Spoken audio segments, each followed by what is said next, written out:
ಯಾಕೆ ಏನಾಯ್ತು? ನಿಮ್ಮಪ್ಪ ನಮ್ಮ ಬೆಟ್ಟದಂತ ಕಷ್ಟನ ಕರಗಿಸ್ಬಿಟ್ಟ. ಆದ್ರೆ ನಾನು ಅವನ ಬೆತ್ತದ ಕೋಲಲ್ಲಿ ಓಡಿಸ್ಬಿಟ್ಟೆ. ಏನೇ ಏನ್ ಹೇಳ್ತಿದ್ಯಾ ನೀನು? ನಿಂಗೇನಾದ್ರು ತಲೆಗಿಲೆ ಕೆಟ್ಟಿದ್ಯಾ? ಏನಾಯ್ತೆ? ಬಸ್ ಸ್ಟಾಪ್ ಅಲ್ಲಿ ಏನೇನೋ ಚೇಷ್ಟೆಗಳು ಮಾಡ್ತಿದ್ದ. ಎಲ್ರ ಮುಂದೆ ನಂಗೊಂದು ಮುತ್ತು ಕೊಟ್ಬಿಟ್ಟ. ಅಲ್ಲಿದ್ದ ಪೊಲೀಸು ಅವನ್ನ ಹೇಳ್ಕೊಂಡು ಹೋಗಿ ಚೆನ್ನಾಗಿ ಹೊಡೆದ್ಬಿಟ್ರು. ಅಯ್ಯೋ ರಂಗ, ಯಾಕೆ ಹೀಗೆಲ್ಲ ಮಾಡ್ತಿದ್ಯಾ ನೀನು? ಅಲ್ವೇ ಪೊಲೀಸ್ನವ್ರು ಹೇಳ್ಕೊಂಡು ಹೋಗ್ತೀರಾ, ನೀನ್ ನೋಡ್ಕೊಂಡು ಸುಮ್ಮನೆ ನಿಂತಿದ್ಯಾ? ಆತ ನನ್ ಗಂಡ ಬಿಟ್ಬಿಡಿ ಅಂತ ಬಿಡ್ಸೋಕಾಗ್ಲಿಲ್ವಾ?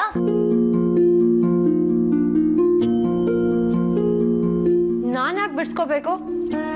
ಎಲ್ರ ಮುಂದೆ ಪಬ್ಲಿಕ್ ಅಲ್ಲಿ ಮಿಸ್ಬಿಹೇವ್ ಮಾಡೋದು ಸರಿನಾ? ಹಾಗಂತ ಕಟ್ಕೊಂಡ್ ಗಂಡನ್ನೇ ಹೊಡಿಸ್ತೀಯನೇ ನೀನು? ಅದ್ರಲ್ಲೇನಿದೆ? ಮಾಡಿ ದುಣ್ಣೋ ಮಾರಾಯ, ಅನ್ಭವಿಸ್ಲಿ ಬಿಡು. ರಂಗ, ಇವಳಿಗೆ ಅಭಯ್ ಮೇಲೆ ಪ್ರೀತಿನೇ ಇಲ್ವಾ? ಅಥವಾ ಇದ್ರೂ ಮುಚ್ಚಿಟ್ಕೊಂಡು ನಾಟಕ ಆಡ್ತಾ ಇದ್ದಾಳ?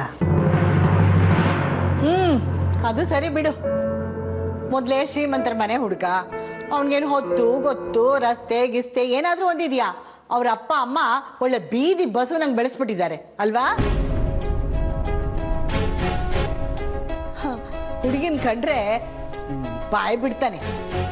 ಕತ್ತೆ ಬಿಡುವ.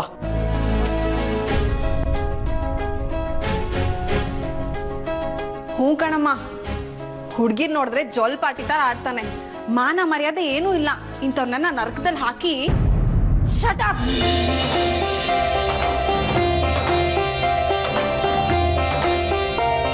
ನಾನು ಅವಾಗಿಂದ ನೋಡ್ತಾನೆ ಇದ್ದೀನಿ, ನೀವಿಬ್ರು ಬಾಯ್ ಬಂದಂಗ್ ಬಾಯ್ತಾ ಇದ್ದೀರಾ. ಅಂತದೇನ್ ಮಾಡಿದ ನಾನು? ಅಯ್ಯೋ ಹಂಗಲ್ವೇ, ನೀನೇ ಹೇಳ್ದಲ್ಲ ನಿನ್ ಹತ್ರ ಅದೇನೋ ಅಸಹ್ಯವಾಗಿ ನಡ್ಕೊಂಡ ಅಂತ. ನಾನ್ 1000 ಹೇಳ್ತೀನಿ, ಅದಕ್ಕೆ ನೀವ್ ಯಾಕೆ ಬೈಬೇಕು ಅವನ್ನ? ಓ ಬಹಳ ಚೆನ್ನಾಗಿದೆ. ನನ್ ಮಗಳ ಹತ್ರ ಹಂಗೆಲ್ಲ ನಡ್ಕೊಂಡ್ರೆ ನಾ ಸುಮ್ನೆ ಬಿಟ್ಬಿಡ್ತೀನಾ? ಕೈ ಕಾಲ್ ಅವನ್ಗೇನಾರ ಅಂದ್ರೆ ನಾನ್ ಸುಮ್ನಿರಲ್ಲ. ಅಕ್ಕ ಹಂಗಲ್ಲ, ನಿಂಗ್ ಬೇಜಾರ್ ಮಾಡ್ತಾನೆ, ಹಿಂಸೆ ಕೊಡ್ತಾನೆ ಅಂದ್ರೆ ಅಂತ ಕಚಡಗಳನ್ನ. ಪ್ರತಿ ಯಾರೇ ನೀನ್ ಕಚಡ ಅಂತಿರೋದು?